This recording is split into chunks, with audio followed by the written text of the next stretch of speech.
Before we begin this legendary tale from the frozen lands of the north, if you're ready to journey into the world of Viking warriors and Nordic mythology, show your support by hitting that like button. Subscribe to our channel for more epic stories of Viking courage and ancient legends, and let us know in the comments where in the world you're watching from. We love connecting with our global community of Norse saga enthusiasts. The morning mist clung to the fjords like the breath of sleeping. Giants and I, Thorstein the red-handed, felt the weight of destiny pressing upon my shoulders as surely as my chainmail pressed against my chest. 23 winters had hardened my body into a weapon worthy of Odin's attention, yet today would test more than my sword arm. It would test my very soul. The sacred wolf den lay hidden deep within the whispering pines, a grove so ancient that even my grandfather's grandfather had spoken of it in hushed tones around winter fires. Legend claimed that Fenrir himself had blessed this place, that the wolves who dwelt within were touched by divine essence, their howls carrying messages between Midgard and Asgard.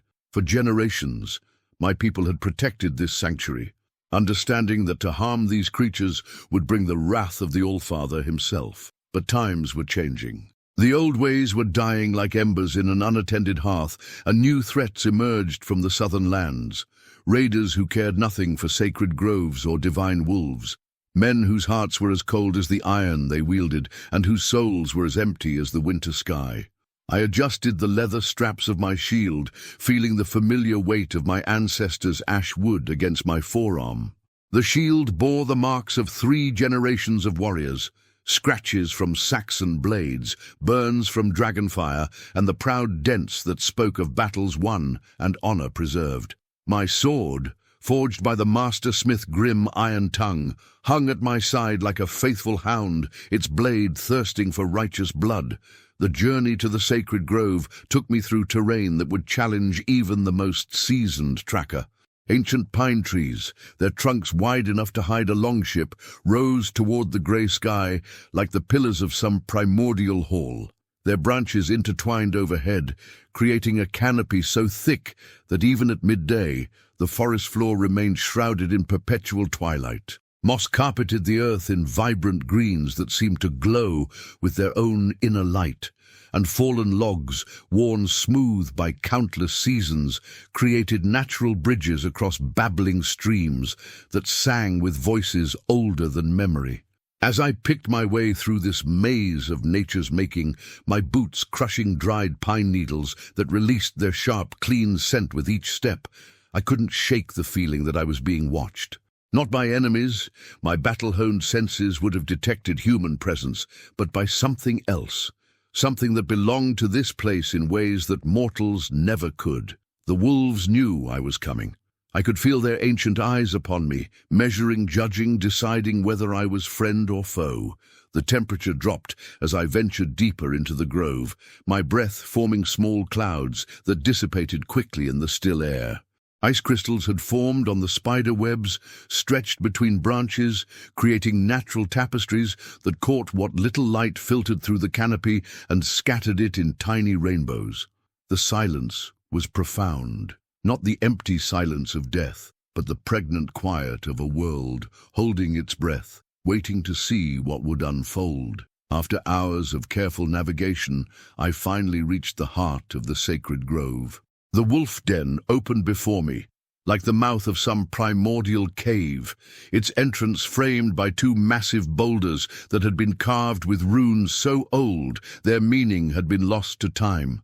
The stones themselves seemed to pulse with an energy I could feel in my bones, a rhythmic thrumming that matched the beating of my heart and reminded me that this place existed at the intersection of the mortal world and the realm of the gods.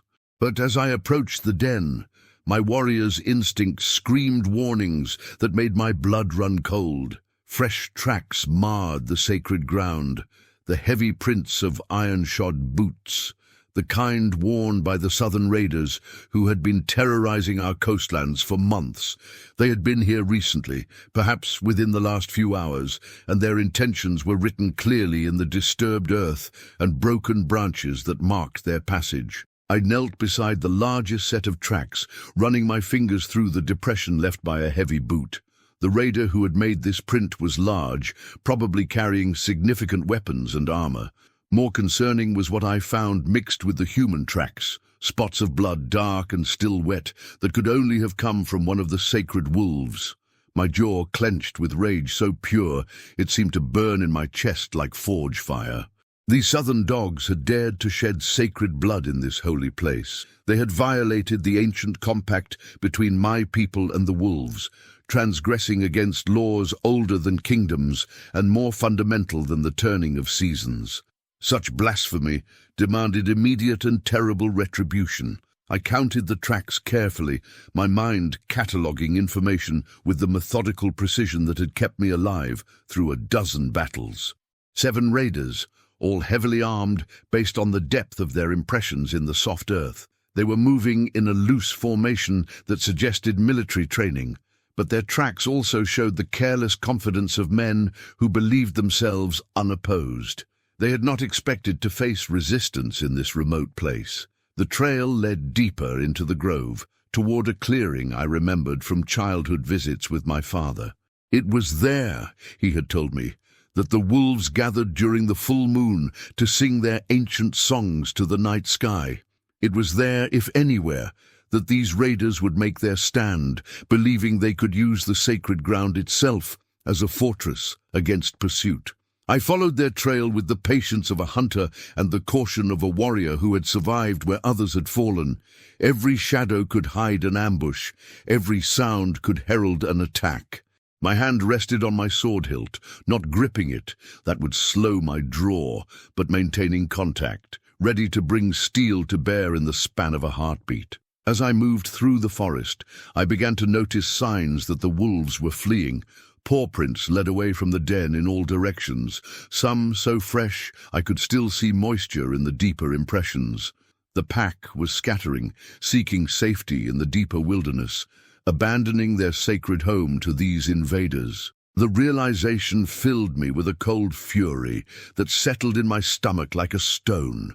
The clearing opened before me just as the sun reached its zenith, though little of its light penetrated the thick canopy overhead. What I saw there made my blood sing with battle rage and my heart ache with the tragedy of desecration. The 7 raiders had made themselves at home in the sacred space.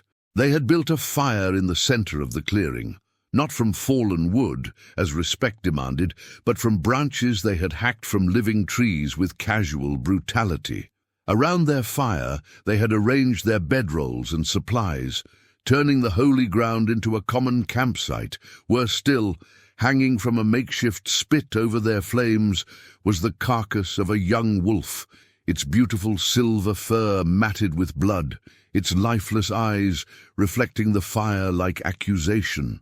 But what truly ignited the berserker fury in my heart was the sight of 4 adult wolves cowering at the far edge of the clearing. The raiders had constructed a crude cage from fallen branches and rope, and within it the sacred creatures huddled together, their eyes wide with fear and pain. One bore a bandage around its leg where a sword had bitten deep. Another showed the marks of a spear thrust along its ribs. The raiders themselves were a mismatched collection of sellswords and outcasts, the kind of men who found profit in others' suffering and honor, in nothing save their own survival. Their leader was a giant of a man with arms like tree trunks and a beard braided with bones, human finger bones, I realized with disgust. His companions were smaller but no less dangerous, their weapons well maintained and their movements speaking of experience in the killing trade. They had not yet noticed my presence, confident in their remoteness and the fear their reputation inspired in civilized men. They laughed as they shared their stolen meal, tossing scraps to the ground with deliberate wastefulness, while the caged wolves watched with desperate hunger. One of the raiders, a thin man with the pale skin and nervous movements of a coward, repeatedly jabbed at the captive wolves with a long stick, laughing at their futile attempts to bite him through the cage bars. I had seen enough. The time for stealth had passed. Now came the time for justice. I stepped into the clearing like thunder made manifest, my sword singing as it cleared its sheath in one fluid motion. The sound of steel on leather caused all 7 heads to turn toward me, and I saw in their faces the moment when confidence transformed into concern, then rapidly into fear. "By Thor's hammer and Odin's spear!" I roared, my voice carrying across the clearing like the sound of approaching storm. "You have desecrated sacred ground and shed holy blood.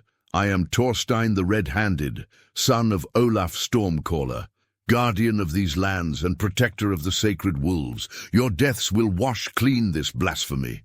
The giant leader rose slowly, his hand moving to the war axe at his belt. When he spoke, his voice carried the accent of the southern kingdoms, harsh and guttural compared to the flowing tones of my northern tongue. "1 man against 7, he rumbled, showing teeth filed to points in the manner of the death cult warriors. "You northern dogs always did prefer dying gloriously to living wisely. I am Hrothgar the Bone Breaker, and I have killed better men than you for far less insult." "Then you have never faced a man with the favor of the gods upon him," I replied, raising my shield and settling into the fighting stance my father had taught me before I could properly hold a sword. "Today you face not just Thorstein, but the wrath of Fenrir and the vengeance of every wolf spirit that has ever run beneath the northern lights." The battle began with the sudden violence of summer lightning. Hrothgar moved with surprising speed for such a large man, his war axe whistling through the air where my head had been an instant before. I rolled left, my shield taking a glancing blow from one of his companions, a wiry man with scars covering his arms like ritual tattoos. The impact sent vibrations up my arm, but the shield held, the ancient ashwood proving its worth once again. I came up from my roll with my sword extended, the blade opening a red line across the scarred man's thigh. He screamed and stumbled backward, but before I could press my advantage, another raider, this one wielding twin saxes, was upon me with a flurry of strikes that pushed me back toward the edge of the clearing. The mathematics of the battle were simple and grim. 7 against 1, in an open space that offered little opportunity for tactical advantage. I needed to reduce their numbers quickly before they could coordinate their attacks effectively.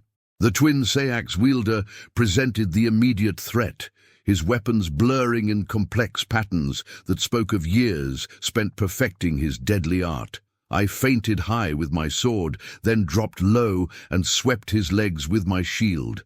As he fell, I brought my blade around in a horizontal arc that would have separated his head from his shoulders, but Hrothgar's axe intercepted my strike with a shower of sparks.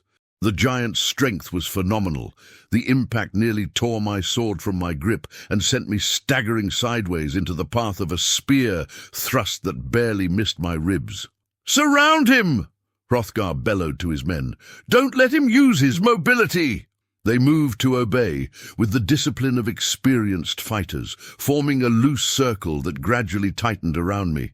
I found myself driven steadily backward until my shoulders brushed against the wolf cage. The sacred creatures within pressed against the barriers, their eyes fixed on the battle with an intelligence that was both comforting and unnerving. The next few moments passed in a blur of steel and blood. A sword thrust aimed at my heart caught my chainmail and slid off harmlessly, but the follow-up strike from a different direction opened a gash along my sword arm.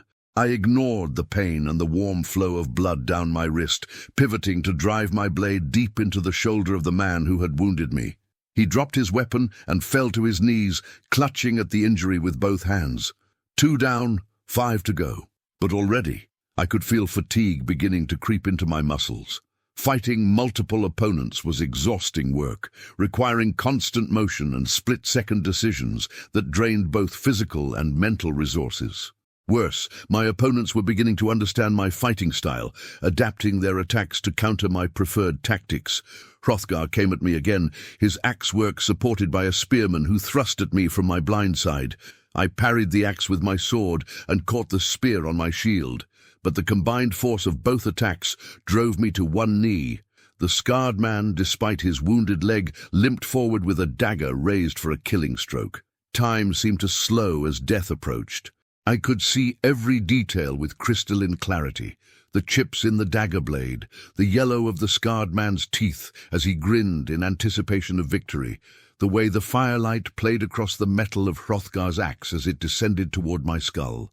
In that moment of perfect awareness, I heard something that changed everything. From within the wolf cage came a sound that raised the hair on my neck and sent ice through my veins. Not the whimpering of frightened animals, but something far older and more primal, a low, harmonious howl that seemed to resonate in my bones. The caged wolves had begun to sing, their voices weaving together in a pattern that spoke to something deep in my warrior's heart. The sound seemed to give me strength beyond my own. I surged upward with explosive force, my shield catching the scarred man under the chin with a crack that sent him flying backward. My sword, moving as if guided by divine will, slipped past Hrothgar's guard to open a deep cut across his ribs. The giant roared in pain and rage, but his axe swing went wide as he stumbled. The battle became a whirling dance of death. I moved through their ranks like wind through wheat, my blade finding gaps in armor and flesh with supernatural precision. The remaining raiders, realizing they faced something beyond mere mortal skill, began to show signs of panic. One broken ran for the tree line, only to trip over his own feet and crash face first into a pine trunk with a sickening thud. But even divine favor has its limits. A crossbow bolt, fired by the thin coward who had been tormenting the wolves, punched through my chainmail just below my left shoulder. The impact spun me around and sent me crashing into the wolf cage, which partially collapsed under my weight. Through the broken barriers, I felt the soft brush of wolf fur against my injured shoulder, a touch that was somehow both comforting and energizing. 3 raiders remained: Hrothgar, the crossbow-wielding coward, and a silent man with dead eyes who fought with the mechanical precision of someone who had killed so often it had become reflexive. They approached more cautiously now, having witnessed the deaths of their companions and recognizing that they faced a warrior touched by something beyond the merely human. "Finish him quickly," Hrothgar snarled, blood streaming from his wounded side. "There's something unnatural about this one." The crossbowman was already reloading, his hands shaking with fear, but his movements still competent. In seconds, he would have another bolt ready. The silent killer moved to flank me, while Hrothgar prepared for a frontal assault. My left arm was beginning to go numb from the crossbow wound, and I could feel warm blood soaking through my mail. Time was running out. I made my choice with the instinctive decisiveness that separates living warriors from dead heroes. Instead of trying to defend against all 3 simultaneously, I launched myself directly at the crossbowman in a desperate gambit that left me completely exposed to the others. My sword took him in the chest before he could loose his second bolt, but even as he fell, I felt Hrothgar's axe bite deep into my back, just below my right shoulder blade. The pain was extraordinary, a white-hot agony that seemed to burn through every nerve in my body. I stumbled forward, my sword sliding from suddenly nerveless fingers. Behind me, I could hear the silent killer approaching for the death blow, his footsteps unnaturally quiet on the forest floor. But the wolves were still singing, their voices rising in pitch and intensity until the very air seemed to vibrate with their power. And in that song, I heard something that gave me the strength for one final effort, the sound of my own name, woven into their ancient melody like a thread of gold in a tapestry of silver. I spun around with the last of my strength, my chainmail flinging droplets of blood in a crimson arc. My hands closed around the throat of the silent killer, just as his blade pierced my side below the ribs. We fell together, his dead eyes widening with surprise as my grip tightened with the desperate strength of a dying man. I felt his windpipe collapse beneath my fingers an instant before darkness began to close in around the edges of my vision. Hrothgar stood above me, his axe raised for the killing stroke, blood still streaming from his wounds, but victory blazing in his pale eyes. "Any last words, Guardian?" he sneered. I looked past him to the wolf cage, where 4 pairs of golden eyes watched with ancient wisdom and patient sorrow. When I spoke, my voice was barely a whisper, but it carried clearly in the sudden stillness of the clearing. My ancestors will sing of this day, but tonight the wolves will sing of yours. Hrothgar's axe fell, and the world exploded into pain and darkness. But I did not die immediately. As my lifeblood pooled beneath me, soaking into the sacred earth of the clearing, I felt rather than heard the approach of the 4 wolves. Somehow they had broken free from their damaged cage.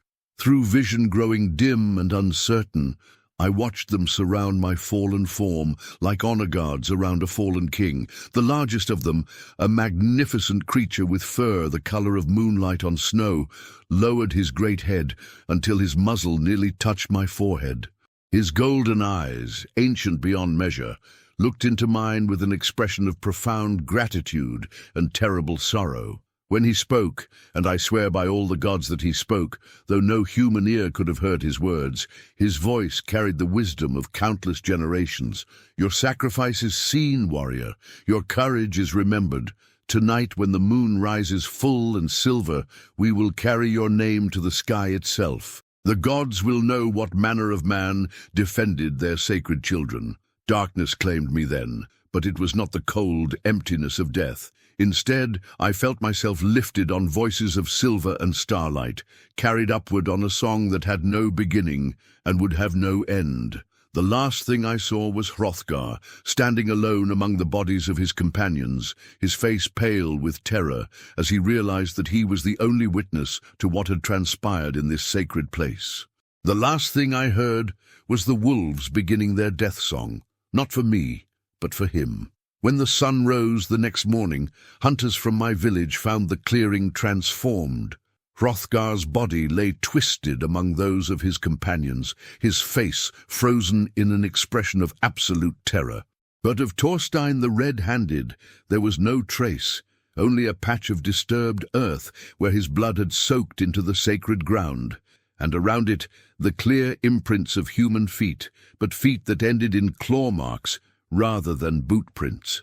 The 4 sacred wolves had vanished as well, melting back into the deep wilderness from whence they came. But on clear nights, when the moon shines full and silver, travelers in the northern lands report hearing their song carried on the wind, a haunting melody that speaks of sacrifice and honor, of courage that transcends death itself, and of a warrior whose name now echoes through the halls of Valhalla. The wolf den remains sacred to this day, and the people of the northern settlements still leave offerings there for the guardian spirits that protect the boundary between the world of men and the realm of the gods. For they know that somewhere in the mists between legend and truth, Thorstein the Red-Handed still stands watch, his spirit running with the wolves he died to protect, his name woven forever into the songs they sing beneath the dancing lights of the aurora. And if you listen carefully on the clearest nights, when the stars shine like diamonds scattered across black velvet and the northern wind carries whispers of ancient days, you might hear it yourself, the eternal song of the sacred wolves, carrying the name of a warrior who proved that some things are indeed worth dying for. Don't forget to like this video if Thorstein's legendary sacrifice moved you. Subscribe for more epic tales from the age of Vikings, and let us know in the comments where you're watching from. Which Norse legend would you like to hear next? Until Valhalla calls, may your blade stay sharp and your courage never falter.